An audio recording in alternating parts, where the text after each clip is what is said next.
Anya lived in a small village far, far away. Her days were filled with chores, but her heart dreamed of adventure and a life beyond the familiar. She'd heard whispers of America, a land of opportunity where even a simple girl could find happiness. So, she decided to become a mail-order bride. She wrote a letter, full of hope and a little bit of fear, and sent it across the ocean. Soon, a reply came from a rancher named Jebediah. He described a life on a wide-open ranch, with sunshine and cattle and a strong, loving husband. It sounded like everything Anya had ever wanted. She packed her few belongings, a worn dress, a small wooden doll, and a heart full of dreams, and boarded a ship to America. The journey was long and hard, but Anya kept her spirits up by imagining her new life.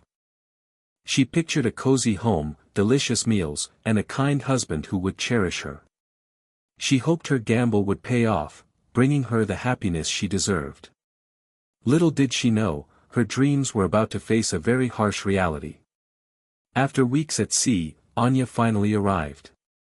The town was nothing like she'd imagined.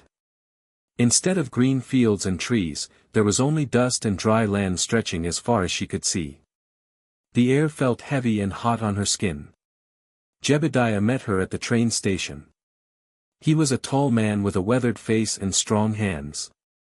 He wore a cowboy hat and a stern expression. He wasn't quite the smiling, gentle man she'd pictured from his letters, but she told herself he was probably just tired from working hard on the ranch. He took her to his ranch in a rickety wagon. The ranch house was small and plain, with a porch that sagged a little. Inside, it was dark and sparsely furnished. Anya tried to hide her disappointment. She told herself that with a little work, she could make it a home. She unpacked her few belongings, trying to keep her spirits up despite the stark reality of her new surroundings. Maybe things would get better once she settled in. The first few days weren't too bad. Jebediah showed Anya around the ranch, pointing out the cattle and the fields. He taught her how to cook some simple meals and how to fetch water from the well. He even smiled sometimes, and Anya felt a flicker of hope that maybe things would work out after all. But as the weeks went by, Jebediah's true colors began to show. He became demanding and impatient. He criticized her cooking and her cleaning. He didn't like her talking to the other ranch hands. He wanted her to stay inside the house, waiting for him. He started to control everything she did. He decided what she would wear, what she would eat, and even when she could speak. Anya felt trapped. The ranch, which had seemed so vast and free, now felt like a cage. The sunshine didn't seem so bright anymore, and the wide-open spaces felt lonely and empty. Her dreams of happiness were slowly fading away, replaced by a growing sense of fear and despair. The man she thought she knew was gone, replaced by someone cold and cruel. The day Anya decided to leave started like any other. She woke up early to make Jebediah breakfast, eggs and bacon, just the way he liked it. But when she accidentally burned the toast, Jebediah flew into a rage. He yelled at her, calling her names and accusing her of being clumsy and useless. He grabbed her wooden doll, the one she'd brought from her home, the last piece of her old life, and threw it against the wall. It shattered into pieces. That was it. Something inside Anya broke too. It wasn't just the doll, it was everything, the loneliness, the control, the constant fear. She couldn't take it anymore. She knew she had to escape, even if it meant facing the dangers of the desert alone. She would rather risk her life in the wild than spend another day trapped in Jebediah's house. The broken doll was a symbol of her broken dreams, but also the catalyst for her desperate escape. She would find freedom, one way or another. That night, under the cloak of a new moon, Anya quietly gathered a few things. A small bag of dried meat, a canteen she managed to fill with water when Jebediah wasn't looking, and a shawl to protect her from the desert sun. She couldn't take much, she needed to be quick and light. She slipped out the back door, her heart pounding in her chest. The desert stretched before her, vast and unknown. The air was cool, but she knew it wouldn't stay that way for long. She glanced back at the ranch house, a dark silhouette against the starry sky.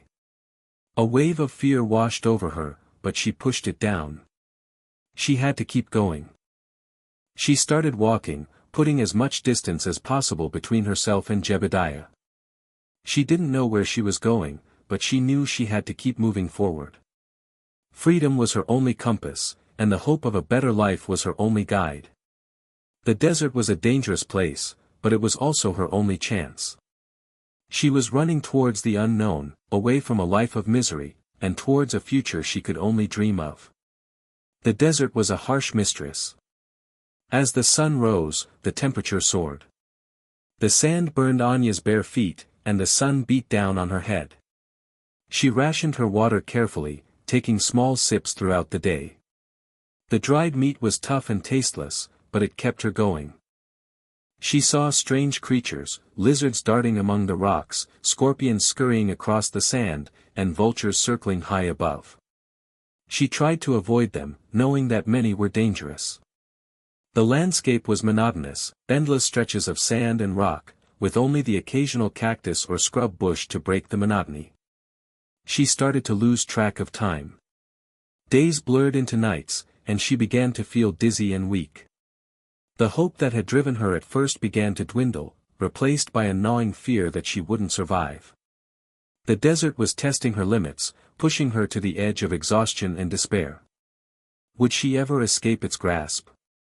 Anya stumbled, her legs weak and shaky. Her canteen was almost empty, and her throat felt like sandpaper. The sun seemed to mock her, its relentless heat draining her strength. She collapsed under the meager shade of a scraggly bush, her body trembling. She closed her eyes, remembering her old home, the cool streams and green meadows. It felt like a lifetime ago. Was this how it would end? Alone and forgotten in the middle of nowhere? She tried to get up, but her legs wouldn't obey. She was too weak, too tired. She whispered a prayer, a plea for help, but only the wind answered. Despair washed over her, threatening to pull her under. She was lost, alone, and utterly helpless. She closed her eyes again, surrendering to the inevitable. Maybe death would be a kinder fate than the life she had left behind. The desert seemed to hum around her, a lullaby of hopelessness. She drifted into a fitful sleep, haunted by nightmares and the burning sun. Far away, riding through the same desolate landscape, was Caleb. He was a cowboy, born and raised in the West.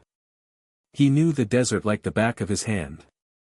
He could read the signs in the sand, track animals for miles, and find water where others saw only barrenness. He was a good man, with a kind heart and a strong sense of justice. He often helped those in need, offering food, shelter, or just a listening ear.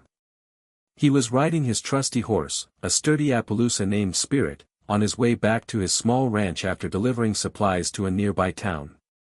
He wasn't looking for trouble, but trouble sometimes had a way of finding him.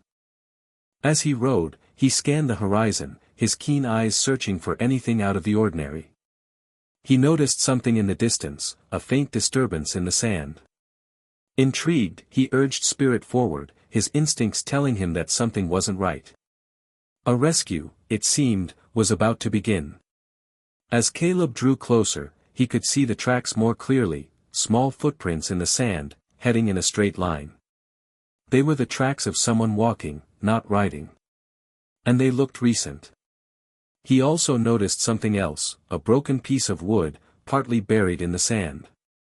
He picked it up and examined it. It was a piece of a doll, intricately carved. A wave of concern washed over him. Someone was out here, alone and on foot, and they were in trouble. He urged Spirit into a faster pace, following the tracks with growing urgency. He knew that every minute counted in this harsh environment. The sun was relentless, and water was scarce. He had to find whoever left these tracks, and he had to find them soon. The broken doll spoke of loss and desperation, and Caleb felt a strong desire to help. He hoped he wasn't too late. The tracks led him onward, toward the setting sun. Finally, as the sun began to dip below the horizon, painting the sky in hues of orange and purple, Caleb spotted something in the distance. A small figure lying motionless under a scraggly bush. He kicked Spirit into a gallop, his heart pounding in his chest. He dismounted quickly and rushed to the figure's side. It was a young woman, her face pale and drawn, her lips cracked and dry. She was barely breathing. He gently lifted her head and offered her some water from his canteen. Anya stirred slightly, her eyes fluttering open. She looked at Caleb with confusion and fear. "Water," she croaked, her voice barely a whisper. Caleb carefully helped her drink, letting her sip slowly. He knew he had to get her out of the sun and find a safe place to rest. He had found her just in time. Another hour, and she might not have survived. The rescue was complete, but the journey to safety had just begun. After Anya had rested and regained some strength, Caleb gently asked her what had happened. At first, she was hesitant, afraid to trust him. But Caleb's kind eyes and gentle voice reassured her. Slowly, haltingly, she told him her story. She told him about her life in her faraway village, her dreams of a better life, and her decision to become a mail-order bride. She told him about Jebediah, about how he seemed nice at first, but how he had become mean and controlling. She told him about the broken doll, the final straw that had driven her to escape. As she spoke, tears streamed down her face. Caleb listened patiently, his heart aching for her. He couldn't believe that someone could treat another person so cruelly. He promised her that he would protect her and help her find a safe place to start over. He knew it wouldn't be easy, but he was determined to help Anya find happiness. He just needed to get her to safety first. Caleb smiled reassuringly. "Don't worry, Anya," he said. "I'll help you. You're safe with me." He wrapped his jacket around her shoulders to protect her from the cool night air. He knew he had to get her to his ranch, but it was still a long ride. He helped her onto Spirit, sitting behind him, holding on tight. The ride was slow and bumpy, but Anya felt a sense of security she hadn't felt in a long time. Caleb's presence was comforting, his strength a welcome contrast to Jebediah's cruelty. As they rode, Caleb told Anya about his ranch, about his horses and cattle, and about the small town nearby where he often went for supplies. He spoke of friendly people and a sense of community. He wanted to give her hope, to show her that there was still goodness in the world. He knew that the road ahead wouldn't be easy, but he was determined to help her build a new life, a life filled with happiness and peace. He would protect her, no matter what. The journey to Caleb's ranch took several hours. They rode through the night, the stars their only guide. Anya, still weak, leaned against Caleb, finding comfort in his strength. They faced challenges along the way. They had to cross a dry riverbed filled with loose rocks, and they encountered a pack of coyotes, their eyes glowing in the dark. Caleb skillfully navigated the dangers, protecting Anya at every turn. He shared stories to keep her spirits up, tales of his adventures as a cowboy, of wild horses and daring rescues.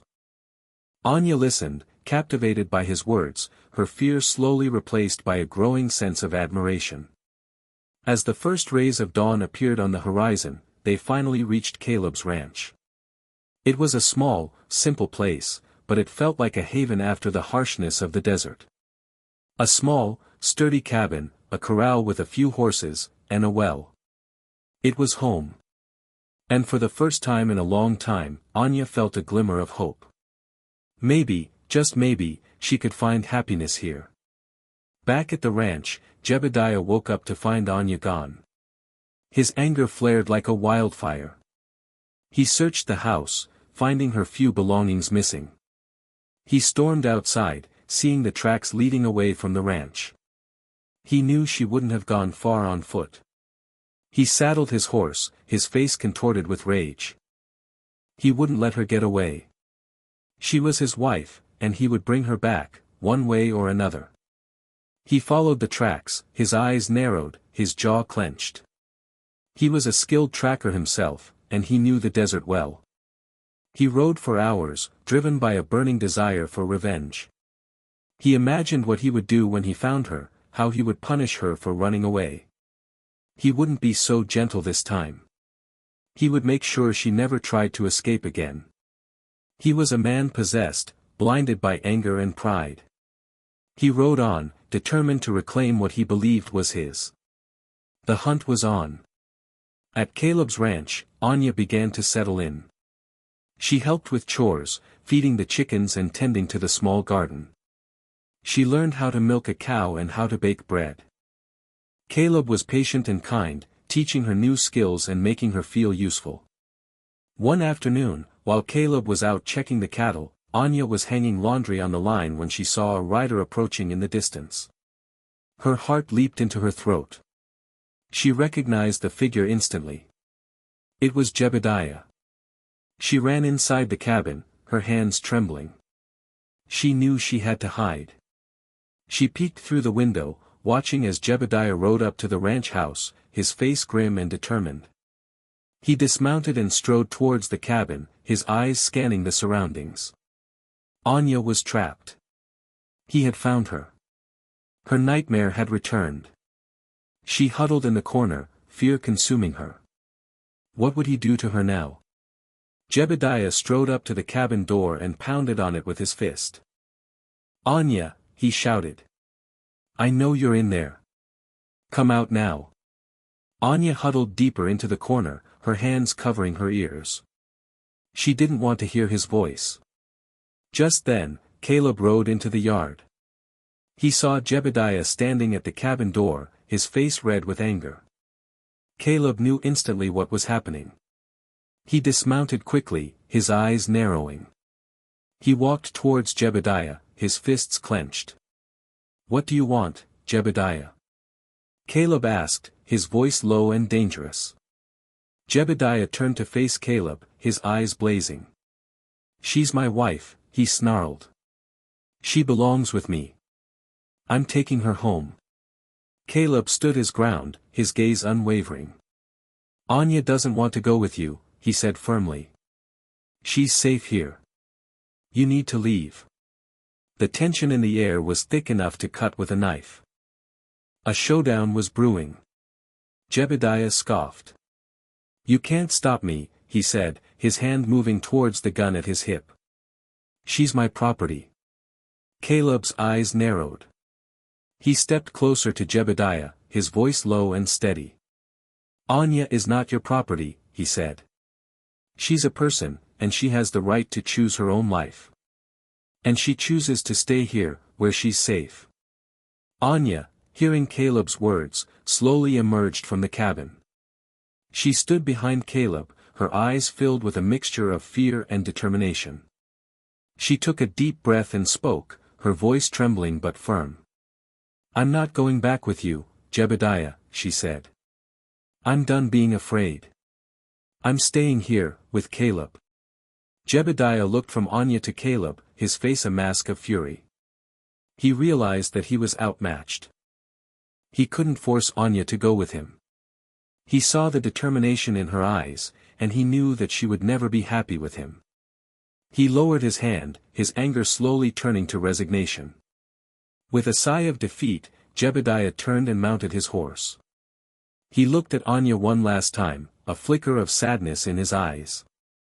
Then, he turned his horse and rode away, disappearing into the vast landscape. Anya watched him go, a sense of relief washing over her. She was finally free. She turned to Caleb, her eyes filled with gratitude. "Thank you," she whispered. "For everything." Caleb smiled gently. "You're welcome, Anya," he said. "You deserve to be happy." He knew that Jebediah's departure was just the beginning. Anya still had a long way to go to heal and rebuild her life. But he was determined to be there for her, to support her every step of the way. He knew that something special had begun between them, something that could blossom into something beautiful. The desert had brought them together, and now, they had a chance to create a new life, together. The threat was gone.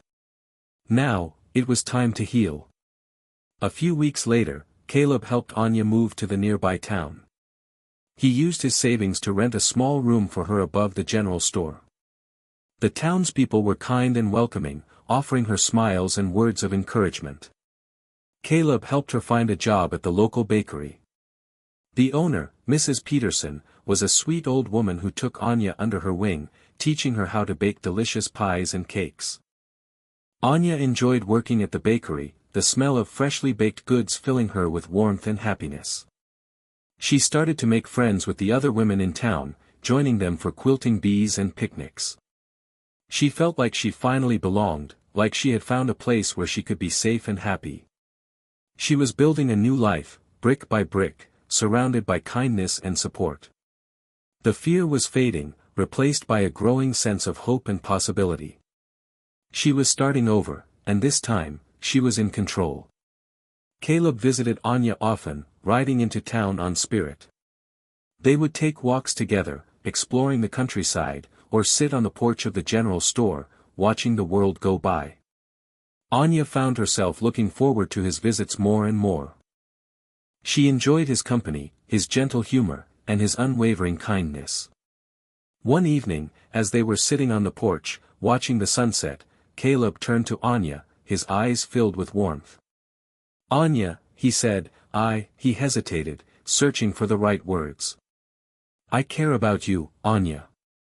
A lot." Anya's heart fluttered. She had been feeling the same way about Caleb, but she was afraid to say anything. "I care about you too, Caleb," she said softly, her cheeks flushed. He took her hand, his touch sending shivers down her spine. They sat in silence for a moment, gazing into each other's eyes. The air crackled with unspoken feelings. The desert wind whispered around them, carrying the scent of wildflowers and the promise of a new love. A future together seemed possible, even inevitable. The following Sunday, Caleb took Anya to church. The small wooden church was filled with friendly faces, all smiling and welcoming her. After the service, Mrs. Peterson approached Anya, her eyes twinkling. "Anya, dear," she said, "Caleb tells me you make a wonderful apple pie. We're having a bake sale next week to raise money for the new schoolhouse. Would you be willing to contribute?" Anya smiled. "I'd be happy to, Mrs. Peterson," she said. As Anya baked the apple pie, she felt a sense of peace she had never known before. She was surrounded by love and kindness, and she was finally free to be herself. Caleb watched her, his heart filled with love. He knew that they had a long journey ahead of them, but he was confident that they could face anything together.